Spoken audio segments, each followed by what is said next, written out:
Hey, what's up, guys? It is your guy, Catch These Hands. Thanks for coming by the channel, or thanks for coming back, whichever applies. Got a little World of Warships Legends action for you on the Xbox One X. Pensacola, clutch win on Haven, playing Cap the Base. We are in the south side spawn, and we'll just dive right into the ship. Aiming systems mod 1, steering gears mod 2, hull B was the only upgrade I had at the time. That gives you about 32,700 HP, and my max speed is 33.5 knots with that upgrade. Your main battery is 2x3 and 2x2, 203mm Mark 14 mod 1 and mod 2 turrets respectively. Your range is 14.4 clicks. Your reload is 15 seconds. 180 degree traverse time is 45 seconds. Your max HE shell damage is 2,800. Your fire chance is 16%. Your max AP is 4,725. Both of those numbers, I'm running Commander Norm Scott on here, and both of those numbers are definitely affected by him. And having Yamamoto as an inspiration as well. Your secondaries, I don't know that they matter that much. They're fairly solid if you get into a tiff with a destroyer up close. 127 mils, 8x1s. Your range is 4.7 clicks. Your reload is 4.5 secs. Your max damage is 1,800, and your fire chance is 11%. So like I said, you know, it's nice to have in your hip pocket. Especially if you get into it with a destroyer, you're hunting a destroyer, defending a cap, or pushing up on a cap, and you know you're going to be pretty close. You never know what kind of damage a secondary can do, so don't discount them. Your detectability is going to be 11.7 clicks by sea, 7 clicks by air. Your guaranteed detectability range is going to be 2 clicks, and you can be detected firing in smoke out to 6.5 clicks. As I said before, running Commander Norm Scott, have him at a 9-1 with Yamamoto as an inspiration. Base trait is directed impact. That ups the precision 2.5%. Beyond range, that is going to increase your range 8%. That's a nice increase if you just do simple math, and I don't even like math, not one bit. But if you're at 10 clicks and that is doing a plus 8% for you, it's going to add 0.8. So that would carry your range out to 10.8, and that's decent. You're looking at 14.4 clicks minus whatever that added to it. I'm pretty sure you're getting over a full click of range added finally and after the fact when you look at the range of the main artillery. Punch Through is the next perk. I'm sorry, Igniter is the next perk. That takes your HE fire chance up 2%. Punch Through is the perk after that. AP damage up 5%. AP pen multiplier up 3%. Fixated is the next perk. Precision plus 2%. Dispersion down 2%. And running fully packed, which gives me extra consumables. His other legendary perk is Refill Station. That decreases your reload time by 3%. At 15 seconds, that works out to be 0.45. I'm not really sure how valuable that would be, but like when you already have a 15-second reload, I feel like we're kind of splitting hairs at that point. So the extra consumable, especially the sonar, like I said before, if you're using a cruiser to push up on a cap or go anywhere where you think there might be a destroyer, sonar is a nice thing to have in your pocket. It can detect ships. For the Pensacola, it can detect ships out to just shy of 4 clicks, 3.9. Can detect torpedoes out to 2.8. Your duration is 92 seconds, and your reload is 180. So it can definitely come in handy towards the end game of a long match. Now, there was smoke there, obviously a destroyer. I didn't get shot at. No torpedoes came mysteriously out of the smoke, so I kind of figured that that destroyer wasn't there anymore. And sure enough, he disengaged, which is, you know, at least half the reason you use smoke. So good play. He saved himself for another day. We are going to come around this island, and there is a Gaede, and it looks like you'll see when we roll up on him. He's got his guns pointed the other way. This guy never even, I don't think, had a clue that I was there. I got spotted at that point. His guns are, like we just saw, they're shooting the other way.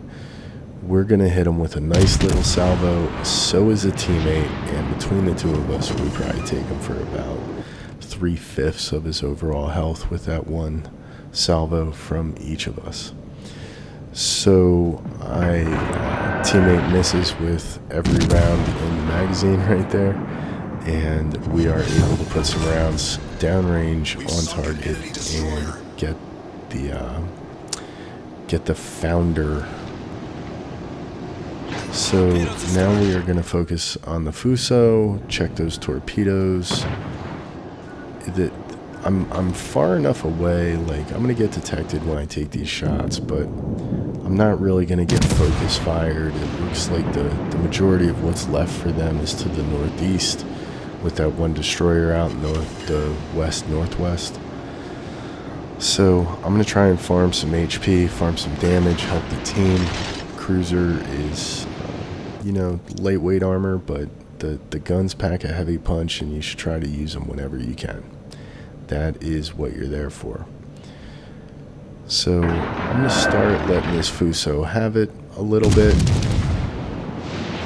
And just for safety's sake, because you never know, I'm going to start kiting away from this guy a little bit. And right here, I wanted to turn back broadside to get some shots off. And you are going to see that may not have been the best idea. It looked like he only hit me with one shell, but at the same time, that one shell did catch me on fire. I know I have a 30-second reload. I know I'm not going to be broadside for a whole lot longer, hopefully, to this guy in the Fuso, so I go ahead and burn up the damage control. I want to make sure I have a lot of health in case I get citadeled. I don't want to burn. I'd rather take the chance on burning in a minute or two if it were going to happen than getting citadeled with half health and getting sunk just because I wanted to save the damage control. The Fuso can only put downrange a salvo every 30 seconds, so we land some more shots there. We're not doing a whole lot. All of a sudden, I saw the torpedoes heading towards the Fuso. I see the Aoba, and then in my mind, I'm pretty sure the Fuso he's got some stuff on his mind right now, and it doesn't appear as if I'm priority number one for him. But this Aoba, I know, can do a lot of damage. I also know that she herself is quite a fragile flower. So I'm going to keep that AP loaded. I'm going to try and take some shots here. I stay broadside there. That was probably a bad idea. But he didn't really get a good hit in there. I potatoed it right there. Ever since the German update, if you zoom in and go to 2 times, click the thumbstick and go to 2 times. Whenever you back out and then zoom back in, you're at 1x and you have to click the thumbstick again to get to 2x. That has screwed up my aim. I can't tell you how many salvos I've missed. Right there we get a citadel, so to me that was like a good jab right in the honker. Definitely let them know we were there, and then this happened. 4 citadels, target penetrated, 1 salvo. All of a sudden, the whole momentum of everything is about to change. If this guy had got me, they were going to go up 5-2, most certainly get the win. And I was able to take him out, make it 3 ships to 3, and as you are going to see, that was the beginning of the clutch. So now I want to go after this Fuso. Notice that destroyer smoke over there. So I notice that, so I know there is a destroyer somewhere in the neighborhood. He might be up around the corner in the cul-de-sac, but he's definitely in the neighborhood. So the Fuso's angling away. I don't know what I was thinking at this point. I probably should have switched to HE. He had so little health left that I didn't mind taking a couple salvos at him. And there's the destroyer. You see him right there. You ever been doing something you really fucked up? I just did that. This is a cover. Now back to regularly scheduled programming. Cool, thanks. So what we are going to be left with here is going to be a 1v2 situation ultimately. So we'll take the Fuso out there, and then I immediately am turning my attention to where this destroyer was, or at least where the smoke was. My other thought to keep shooting at the Fuso too was, you know, a battleship can do a lot of damage. It doesn't, and the damage they put out is there's no relation. It's not indicative of how much health they have left. I want to get that guy off the board. I would have kept shooting at him until a destroyer shot at me. I figured I had some distance. I never saw him on the mini-map as a threat and never shot at me, so if we can take the Fuso off the map, we definitely wanted to do so. So now we got the Kid. Kid can be a little bit of a nerve-wracking boat, especially if you are in a receptive Citadel machine, such as the Pensacola, because the USN destroyers, primarily gunboats, USN cruisers as you get up there turn into gunboats, but this guy ends up getting rocked by a guy in my division, but at the same time, he had shot some torpedoes. He was able to take the guy in my division out from the grave. So it's just me. I can't get to their base, obviously, in enough time to do anything. And I'm pretty much resigned to the fact right here that we're going to lose the game. Just based on points, I can guard my base, but I doubt this guy's going to come anywhere near me. And myself and the two guys in the division are talking about that when my guy Salty lets me know that this guy, the one guy left alive, is in a Jervis, and he is working on a Kraken. He has 4 notches on his broomstick right now, and if he gets that Kraken, he can fly that broomstick like a submarine back into port for a clean sweep, damn near. Getting a Kraken to me is like the equivalent of that. I know there's 9 ships on an enemy team, but I don't ever think you're gonna get all 9. So we'll stick with the Kraken as the demarcation line for a clean sweep, I think, going forward.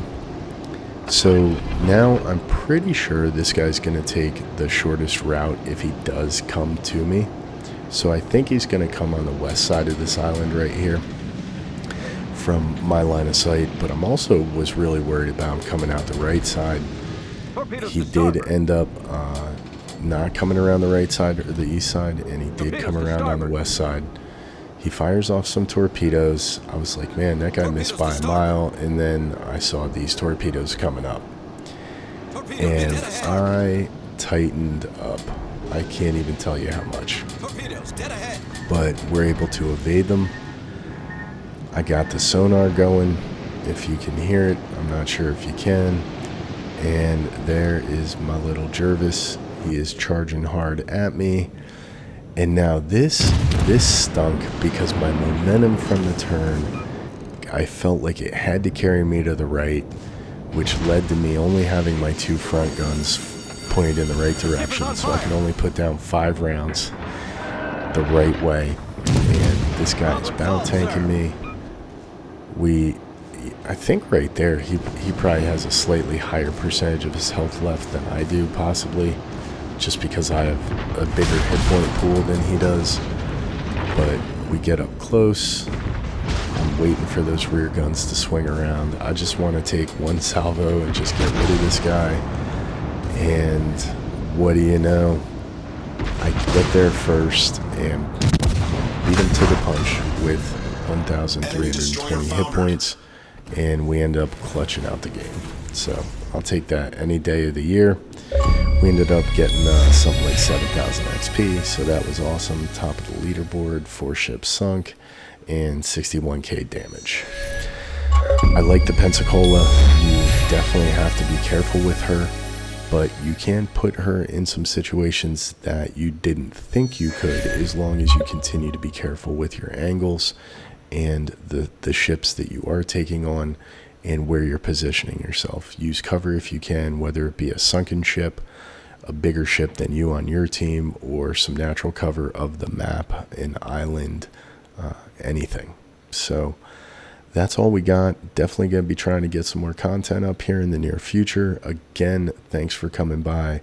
I look forward to seeing you again. If you have any questions, concerns, complaints, or comments, drop them down below, and have a great day.